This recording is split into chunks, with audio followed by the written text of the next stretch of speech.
What about the Green New Deal, folks? Wasn't that the big idea that the Democrats rolled out before COVID that we spent all this time talking about? And it became something that you could expect to be asked whether climate change was an existential threat. That's a fancy sounding way. I mean, that's a pseudoscientific way of asking, if you don't do what we want you to do on climate change, you understand that everyone's going to die, right? You understand we're all going to die from climate change. We are all going to die, as I like to remind everybody. It's important to know that. But we're all going to die from climate change. This is insane. This is a belief for crazy people, but they really think it. They really think that unless, California reduces its carbon emissions by, 20% or something, or they change it all. That doesn't matter. Unless Californians start living greener lives and we give the federal government more control over industry, we're all going to die from climate change. So I think it's important for us to understand just how they frame the issue normally, like what they say. When they talk about climate change, what are they claiming the downside is? And then beyond that, why would they walk away from it now? I mean, if they've established that it's an existential threat, if I told you that I thought there was something that was truly capable of wiping out the human race, and I really believed that, anytime that issue came up, I would say, whatever we have to do to address this, we have to do it without fail. Because what could be more important than the continuation of our species? I think it's very hard to find, right? So they take it to that level with the rhetoric. They say it's and they even asked Mike Pence this last night, the journo, whatever her name was. I don't remember. Who cares? Totally replaceable with 1,000 other kind of boring journos. But they asked, is climate change an existential threat? And sure enough, Mike Pence just kind of said, look, there's some things we need to do. The climate's always changing. I like that, by the way. All you have to do, this is the response. When someone says, do you believe in climate change? You just respond, the climate's always changing. It took us a while to get to something, but it's true. It does not concede what they're looking for you to really concede, which is you're going to do what we say about the climate, right? No, you're saying, yeah, the climate changes. Sure, it does. And it drives libs nuts, which is the best part, which is really one of the biggest reasons that I think it's so clear that everybody should support Donald Trump, if nothing else. And there's a lot of other stuff, but just for the way that it would trigger libs alone, getting Donald Trump 4 more years to me feels like a great idea. Just for the way that it would make them completely lose their minds, their heads would explode. It's worth it. It's worth it. So then there's all these other issues. But on the Green New Deal, Mike Pence pointed this out.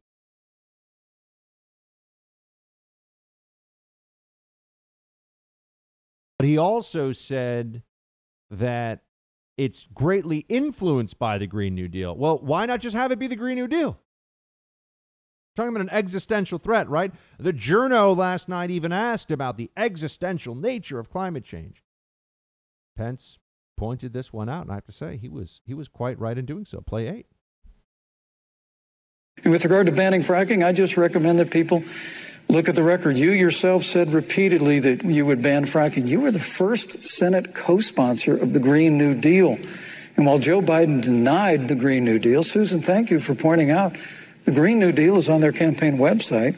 And as USA Today said, it's essentially the same plan as you co-sponsored with AOC when she submitted it in the Senate. And you just heard the senator say that she's going to resubmit America to the Paris Climate Accord.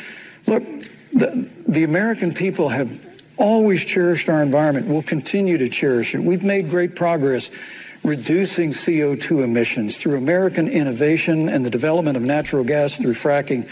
We don't need a massive $2 trillion Green New Deal that would impose all new mandates on American businesses and American families.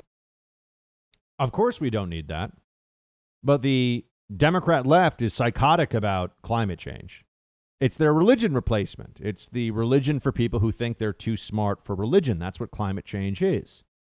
It's a belief about existential nature, right? It's a belief about why we're here and the end of days, and then you get more into it, paying for indulgences with the carbon offsets, and it is completely set up in a way that it's an analog of an actual belief in a creator and God, of a religious belief, except the God is Earth, right? The planet. It's like so in that sense, it's a more early stage or primitive religion where it's Earth worship. That's what you actually have with the climate change belief. But they think it's all science. Isn't that fascinating? They believe it's a deeply scientific and sophisticated belief system. But really, at the end of the day, it's because why are we all here? Oh, we exist to save the planet. And the way we're going to save the planet is by making sure that you can't have a plastic grocery bag. No, you have to have one of those dumbass paper bags that will have a hole in it when you're trying to actually carry some milk and eggs back to your home. That's how we're going to save the planet. These petty idiots think that that's really true. They think that, it was the landfills are filling up too fast, and we're choking all the sea life, and the CO2 is all over the air. CO2 is less than 1% of the atmosphere. And yet they believe that it's going to warm up the whole planet. They can't tell you what the warming will actually be, and they can't even measure it accurately 10 years from now. But we're supposed to all change our lives because of what's going to happen 100 years from now. I know, I don't want to get too deep into how climate change is insane. But the more obvious thing, and I mean climate change catastrophists, this notion that if we don't do everything the left wants us to do, we're all going to die. And that's really it. We're all going to die. I'm not trying to be funny. Well, it is kind of funny, but I'm not exaggerating. That's what they say. Unless people believe in the scientific wisdom of AOC. I mean, I remember in college, there were people I knew, guys and girls, who were like AOC, in that they were the dumb kid in the class who still spoke a lot and thought everyone should listen to them. I've been around people like that who have a tremendous and unearned confidence in their intellectual abilities and have no self-awareness that they're way beyond their knowledge and their understanding. And that's what AOC is on climate. That's why she had the staffers, right? And this was where we got cow farts. Remember that? We got to stop the cow farts. And no, that was in a working paper that wasn't supposed to be released. Sure it was. No, the truth is, if you believe in climate change catastrophe, then you have to also understand that you have to get rid of meat. And there have been Democrats who even say this. I believe it was at one of the town halls, which were just kind of in-kind donations to Democrats that CNN and these other channels do, where I think it was Kamala Harris who was asked about whether we should consider banning meat because of the climate change. And she was like, yeah, that's a really, really interesting, which again is this is what a professor does when you're saying something that's dumb, but the professor's not trying to be mean. So that's a really interesting perspective, they'll say, right? Which is a kind way of saying, what kind of garbage are you saying? But I don't know. Maybe Kamala would want to ban meat if that would get her enough votes and enough donations. Because methane from cows, look, I know it's so dumb that it's hard to even talk about this out loud, but it's true. Methane from cows creates much greater damage to the atmosphere and the environment and causes much more warming than what you get from a whole lot of other areas where they're focusing in on CO2. So they've been wrong about this. They're going to be talking about this for another 50 years. I mean, this is not going away.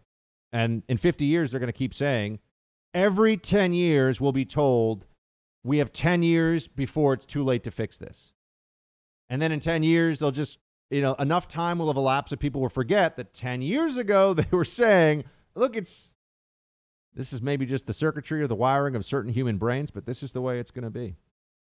This is how it will play out. Oh, and another area where we're treated to a Democrat Fantasyland version of what's really going on what will happen. This was a question in the debate. Now, we were so burned. I know many of us were expecting it, but we were so burned by Chris Wallace being so far in the tank for Joe Biden that I think this debate moderator, and Jesse Kelly and I talked about this last night on the first, that this debate moderator was just not as horrible. So you want to think, okay, I guess she's all right. But one of the questions that they asked was, what do you do if Donald Trump doesn't accept the results of the election? What do you do if Donald Trump doesn't accept the results? Who thinks that's going to happen? What evidence is there for that actually being a serious concern? And Vice President Pence did a very good job dealing with this issue. Play 11.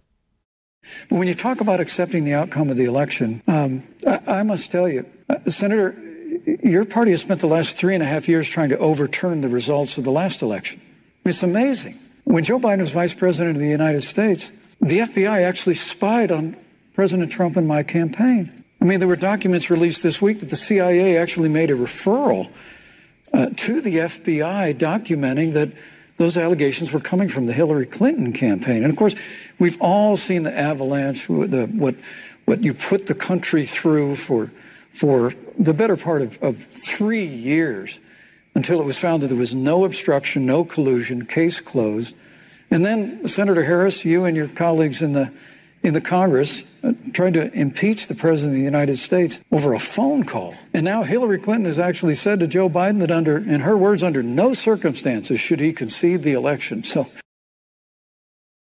who are we really worried about refusing election results? Who is really of concern here for rejecting the expressed will of the American people through a free and fair election? It's Democrats, friends. There was no Republican movement in 2012 to pretend Obama didn't really win, or to unseat him or impeach him or have a special counsel against him. Look at the record with Democrats. You have an impeachment against Donald Trump over the Ukraine phone call, which was just crazy town. The whole thing was crazy town, and we know it. Didn't go anywhere, was never going anywhere, but Nancy Pelosi's nuts. She's a rich, nutty old lady. And you had the 3-year-long special counsel investigation based on Hillary Clinton campaign dirt dossier. Totally false, but that led to a special counsel and all the other stuff. And the whole point of the special counsel was to create the grounds for removing Trump from office through impeachment and removal in the Senate. So that was the point of it. So it's not like it didn't at least give them something, but it didn't give them enough. There were the marches of people saying, "Not my president," after Trump won. I remember that was happening here in New York and other places. So they just immediately rejected it. There was the special counsel during the Bush administration of Scooter Libby. So this is their favorite tactic. They get a special counsel to go after the top people in the administration as a weapon over the completely farcical, Valerie Plame, she's in so much crap. I was in the CIA. It's crap. The whole thing was nonsense.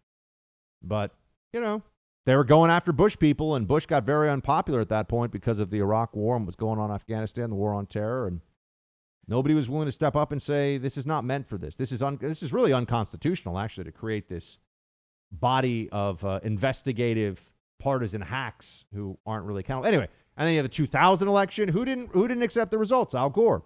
Who kept taking it to court? Al Gore. So you have this long line of actions taken by Democrats meant to ignore election results. But last night, Donald Trump, or rather Mike Pence has asked, what if Donald Trump doesn't accept the results of the election? Where is there any evidence for that? Hillary Clinton has said Democrats shouldn't accept the results of the election. Democrats have been setting up mail-in balloting intended, in my mind, not only to try to help them win through possibly fraudulent means, but also to create the grounds for rejecting the election results based upon, I've been predicting this too, that they would reject the grounds for the election results based upon the very changes to the election process that they insisted on. Oh, okay. That's where we are. That's where we're heading. And yet Mike Pence had to field that question last night. Isn't it so interesting, friends, the way the journos play the game?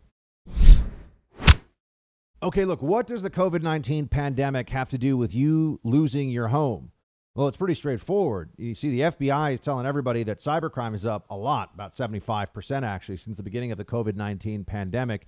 And home title theft is a cybercrime. Here's how it works. The bad guys, they find your home's information, your home's title, online. Then they use a quitclaim deed to kick you off, put themselves on, take out loans against the equity in your home. And you don't find out about this until you either get stuck with the payments or perhaps even a foreclosure notice.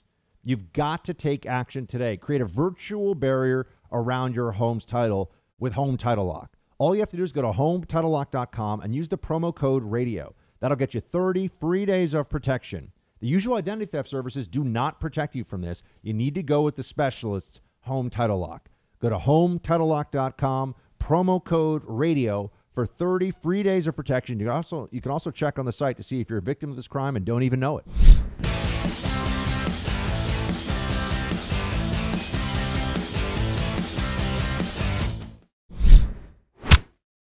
Oh, let's not forget about Kamala's record. I'm sorry, I skipped past this one. Vice President Pence dismantled her record last night. He wasn't only a very effective defender of the Trump administration record and really just a promoter of what has gone on here, someone who will smash the lunacy of the left, acting like Donald Trump has been some catastrophic failure who's killed 200,000 people as if he was going around, smothering them all with a pillow himself. These people are nuts. Crazy. Totally outrageous stuff that they say. But Pence went after Kamala's record. Here's what he said. Play 10. When you were DA in San Francisco, when you left office, African Americans were 19 times more likely to be prosecuted for minor drug offenses than whites and Hispanics. When you were Attorney General of California, you did nothing on criminal justice reform in California. You didn't lift a finger to pass the First Step Back on Capitol Hill. I mean, the reality is your record speaks for itself. President Trump and I have fought for criminal justice reform. Thank you, Vice President. We've fought for educational choice and opportunities for African Americans, all of our Thank you, sir. And we'll do it for 4 months. Thank you. So the moderator here, you'll notice, is every like 4 seconds. Thank you, trying to talk over him to get him to stop. I just want you to note that there was a lot of complaining initially about how Pence steamrolled Kamala and all this stuff. She spoke more than he did. Okay, she got more airtime. The good news about these things is that we actually can measure it, and it's there, and there's a record. I think she spoke for 2 or 3 minutes more in total than the vice president did. So it's almost exactly equal time. So I'll say that's pretty good. But if we're really going to talk about this, there's no steamrolling. She spoke more than he did. You can't say you're steamrolled when you get to talk more than someone else. Now, on the issue of Kamala's record, he got at something that's very important here, something that doesn't get nearly enough attention. And that is Democrats often talk about disparate impact in the criminal justice system, which is just a way of talking about how you, in many jurisdictions, in many places, have a larger number of certain groups incarcerated than they represent of the general population. New York City is a good example of this, where you have 90% of Rikers Island is either black or Hispanic, Rikers Island being the main prison here. Well, we're told that that's all about systemic racism. And Pence is pointing out that you actually, meaning Kamala Harris, when she was the state attorney general, that incarceration of African Americans went up substantially compared to her predecessor. So why is that? Was she a part of systemic racism? It's a brilliant point that I think should get more attention from the vice president.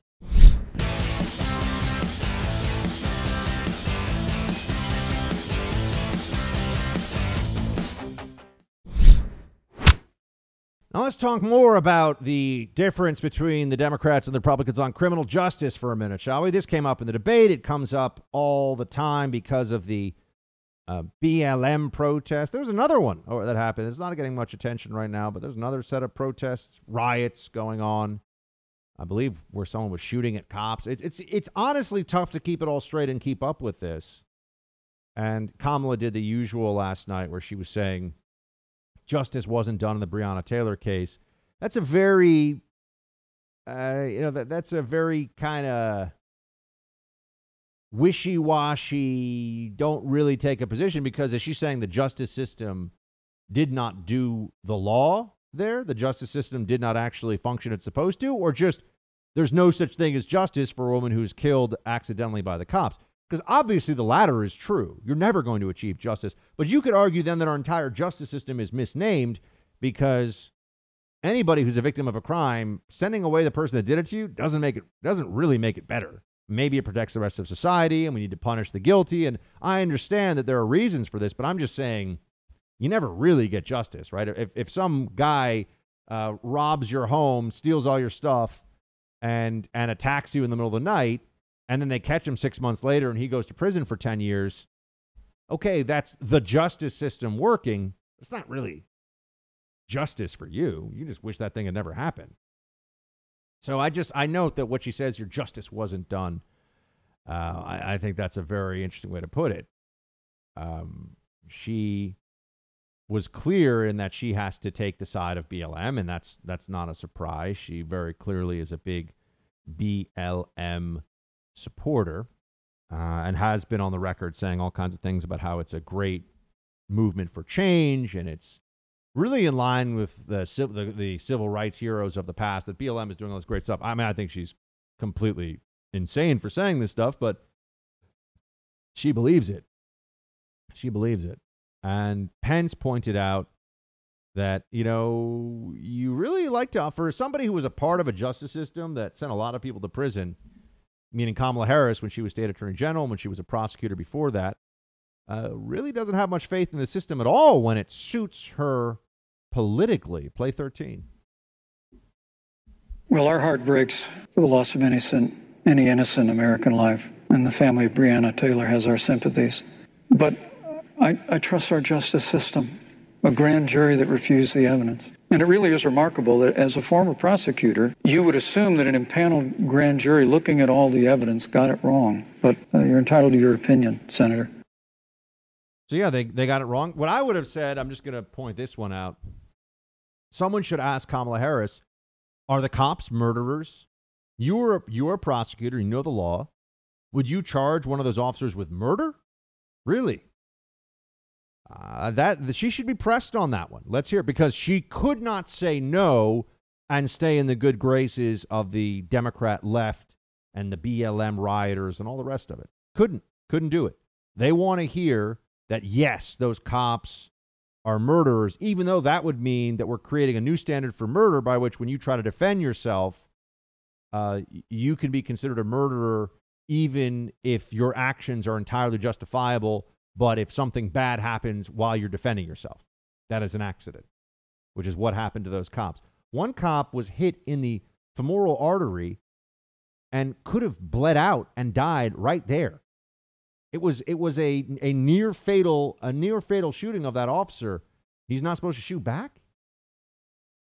You're going to start firing at cops. The cops are going to fire back. I don't know how anyone could expect anything else, but that is surely one of the areas of demagoguery where the Democrats can't give up any ground. They can't do it.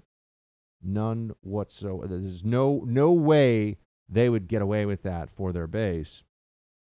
And then you look at the other area where I think Pence could have hammered it home a little bit more. Look, he did a very good job. And so now, I'm doing a little bit of Thursday morning quarterbacking here after the Wednesday night debate, but I wish he had gone after it a little bit more on the rioting and BLM and all of this insanity. I mean, he made this clear. Here's what he said. Play 6. And with regard to George Floyd, there's no excuse for what happened to George. Justice will be served. But there's also no excuse for the rioting and looting that followed. I mean, it really is astonishing. Flora Westbrook is with us here tonight in Salt Lake City. Just a few weeks ago, I stood at what used to be her salon. It was burned to the ground by rioters and looters. And Flora is still trying to put her life back together. Yeah, how could anyone justify that? Oh, but BLM's really angry, so that's... No, this is no different than if somebody doesn't like a jury verdict and goes out and just hit some random person on the street in the head with a brick because they're angry. If you can justify that, then you've destroyed our entire system of laws, where you have individual culpability and responsibility and the right for people to be protected. And It's all gone. But it does seem that they're willing to at least kick at the load-bearing walls of our justice system because it placates this mentality, this anger that exists on the left toward the system, toward the cops. And these are Democrat base voters. These are people that are very much, in favor not only of the Biden-Harris ticket, but these are the activists. These are the people that get the other voters out. These are the people that get the other voters going. So they're not going to speak the truth about it, which is that the cops are overwhelmingly doing the right thing. Here's a perfect way to encapsulate this whole BLM debate and the thing we've been talking about for months now. They will excuse the rioting and the looting. Michelle Obama did this herself in that video earlier. They'll excuse that by saying, well, it was 90% peaceful. But they will condemn law enforcement, our justice system, and our brave men and women who wear the uniform of the police on the streets of American cities and our state troopers and highway patrol. They'll defame them by referring to our systemically racist law enforcement system based upon the shooting of unarmed black men that is I can't even do the math off the top of my head, but it's a tiny, tiny fraction that is less than 1% of all police encounters using force of any kind. And it's something that in a country of 330 million people happens less than 50 times a year, probably more like 15 to 20 times a year, where someone who is unarmed and black is shot and killed by cops. And sometimes it's entirely justified, moral, and legitimate when that happens. We need to say that. That is true. Sometimes it is. Sometimes it's not. When it's not, the law should be, and I think generally is, applied with its full force against that law enforcement officer who has transgressed, who has broken his or her oath, and who needs to be brought to justice, needs to be punished. So that's my view of where I think they need to go on that one. I wish we could see a little bit more, a little bit more fire and fury. I like that book. A little bit more fire in the belly on this issue of the rioting coming from the left and what's going on there. That's what I would like to see, because people really need to know exactly what has gone on here and who's responsible for it.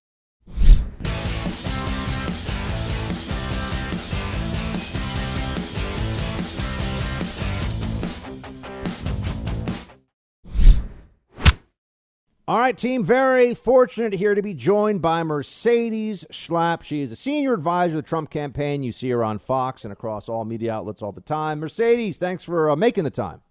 Well, thank you for having me. I'm actually live from the Women for Trump bus. It's a big pink bus going through Pennsylvania. We've had several stops here in near Pittsburgh, and it's been a very enthusiastic crowd ready to win and come November. Tell us about this ready for Women for Trump, rather. This whole campaign. Who's a part of it? What's the next itinerary, and what are you telling the ladies out there? Because we all know that particularly suburban women voters are a very coveted demographic in this upcoming battle. Well, I think one of the phenomenons that we have found when we've been on the road for so much, and we've been on this bus, it's been going for close to over 100 days, has been the incredible response from women who are leading many of these field offices, women who are making phone calls, knocking on doors, basically saying we have to get President Trump reelected, very concerned about the direction that the Democrats have taken, where they really have abandoned any sort of moderate policies, moved to the far left on so many of the issues. And we really spend a lot of time talking to these women and in the Get Out the Vote effort. So today on the bus, I'm with Katrina Pearson, another senior advisor in the campaign, one of the originals for 2016. Laura Trump is joining us as well. And, I just got to tell you, we feel very strongly that it's important to be in contact with these voters, let them know that the president is incredibly grateful for the work that they're doing.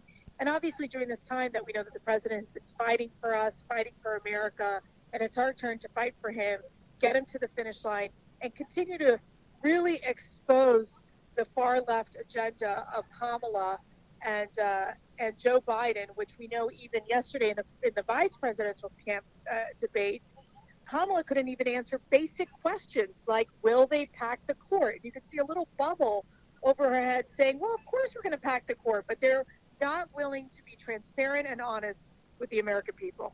Speaking of Mercedes Schlapp, senior advisor for the Trump campaign, she's out on the road trying to make things happen so that Trump gets 4 more years. Mercedes, specifically from the women voters that you're talking to out there, and especially in these swing states where everyone's going to have such a focus for the next few weeks here as we get into the final stretch, what are the biggest things that they're wanting to ask about, and what's the top of their list of concerns right now? I mean, I know it's going to be one of the things but I want to know from what you're hearing, what are they putting at number 1, number 2?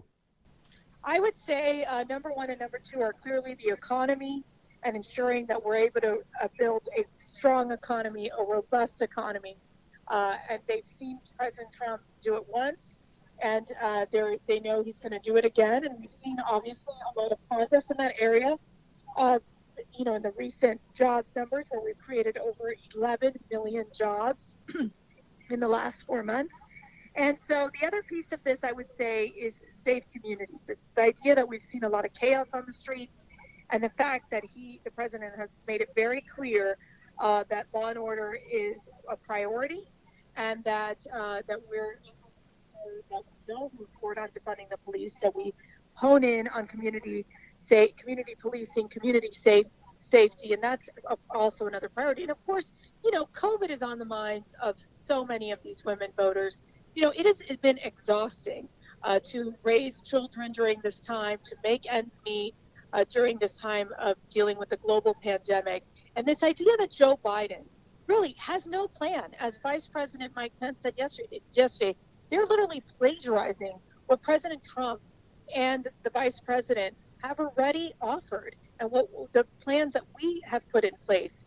And what's so shocking to me is the fact that, I know the Democrats want to use coronavirus as, Jane Fonda said, that this is a God's gift to the Democrats and politicize this whole issue. That's disgraceful. We're in a global pandemic. The president is fighting hard to make sure that we're able to develop the vaccines, to get the therapeutics to market, so that the American people who are inflicted with coronavirus can get better and get healthy. And the other piece of this is that we can't be in lockdown indefinitely. It is really causing a lot of stress, a lot of anxiety for our youth, for our families. We need to be able to reopen our economies and our schools safely and responsibly. And that's what the president is focused on, to ensuring that we can move in that direction, as opposed to Joe Biden, which wants to end some of the media that want to make sure that we all live in fear. Mercedes, what are we expecting now for the next presidential debate? As of today, we've heard the Biden campaign wants it to be a virtual debate, and the Trump campaign, as of the latest reporting I've seen, says, "Oh, there's not going to be a virtual debate." What can you tell us? Well, what was shocking was that I call them the Communist Commission of Presidential Debates. I mean, they've got like never Trumpers on there. And one of the things that what I'm finding with them is that they literally made this unilateral decision on moving forward with a virtual debate without even talking to the campaigns about it. Just think about that.